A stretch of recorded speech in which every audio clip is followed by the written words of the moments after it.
মামা এটা flying kiss দিয়ে দাও দাদাটাকে, তোমাকে দিই।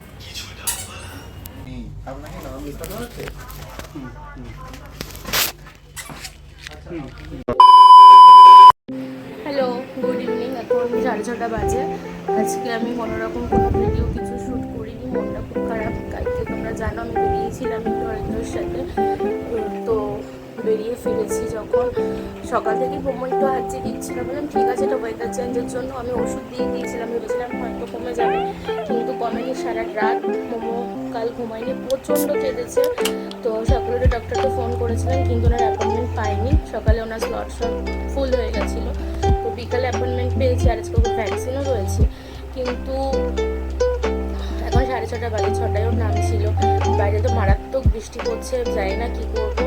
অরিত্রকে বললাম গাড়িটা বার করো, ওখানে গাড়ি পার্কিংয়েরও জায়গা নেই, খুব সমস্যা হয়ে যায়। তাও ওকে বললাম তুমি গাড়িটা বার করো, করে চলো ছাতা নিয়ে যাবো। আমি চাইছি না মোমোর গায়ে বৃষ্টির জল লাগুক।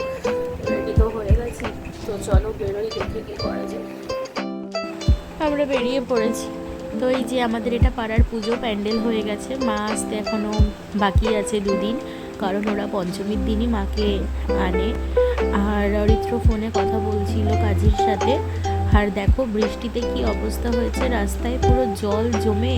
আমি যেখানে ডক্টর দেখাই মোমোর, সেখানেও প্রচণ্ড পরিমাণে জল জমেছে।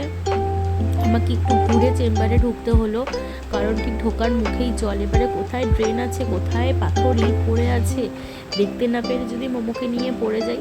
আর একটা কথা জানো তো, মোমোর তো ঠান্ডা লেগেছে, তো ডক্টর ওকে ভ্যাকসিনটা দিল না, বললো যে পুজোর পরে একবার যেতে, তো তখন ওকে ভ্যাকসিন দেবে। আর ওর এই ঠান্ডা লাগাটা বারবার অ্যালার্জির থেকে হয়, তো এটা না জেনেটিক, তোর বাবার এরকম আছে। তো যে বলতে বলতে পৌঁছে গেলাম ডক্টরের ওখানে। তো রিসেপশান মোটামুটিভাবে ফাঁকাই লাগছিল দেখে, কিন্তু ফাঁকা ছিল না। আরও পরে অনেকেই এসছিল। মোমো তো একদম শুকিয়ে গেছিলো ওখানে, কারণ কাউকে দেখতে পাচ্ছে না। একা আর ও না ডক্টরের কাছে গেলেই বুঝতে পারে যে ওকে বুঝি ভ্যাকসিন দেওয়া হবে। তারপর দেখো ওই বাচ্চাটার কাছে গিয়ে ফোন দেখছে ওর সাথে, আর ও আলুর চিপস খাচ্ছে। ওর প্রত্যেকটা চিপস মোমো নিয়ে নিয়ে খেয়ে নিচ্ছে, আর ও দিচ্ছে মোমোকে, মোমোকে না দিয়ে খাচ্ছে না। আর মোমো তো খাওয়ার থেকে নিচে ফেলছে বেশি, আর অরিত্র নিচের থেকে কুড়োচ্ছে, কুড়িয়ে কুড়িয়ে সব ফেলে দিচ্ছে। আর প্রত্যেকের সাথে এখানে খেলা করছিল। তো ডক্টর চলে আসার পরে দেখানো হয়ে গেছে আমাদের। তো এরপরে আমরা বেরিয়ে বললাম আবার বাড়ির উদ্দেশ্যে। সেই জল পাড়িয়েই বাড়ি যেতে হবে, কিছু করার নেই, কারণ রাস্তা ভর্তি শুধু জল আর জল চারিদিকে। তো চলো বাড়ির দিকে যাওয়া যাক, মোমোকে গিয়ে ওষুধপত্র খাওয়াই। আর একটা কথা, ফেরার পথে আমি মার ওখানেও গেছিলাম, মা মোমোর জন্য রুটিটা রাত্রের করে রেখেছে। তো মায়ের থেকে রুটি নিয়ে বাড়ি ফিরেছি, গিয়েই মোমোকে খাইয়ে দিয়েছিলাম, কারণ অনেকটা রাত হয়ে গেছিলো ডক্টর দেখিয়ে বাড়ি ফিরতে। তো চলো টাটা, যদি শরীর ভালো থাকে নেক্সট ভিডিওতে দেখা হবে।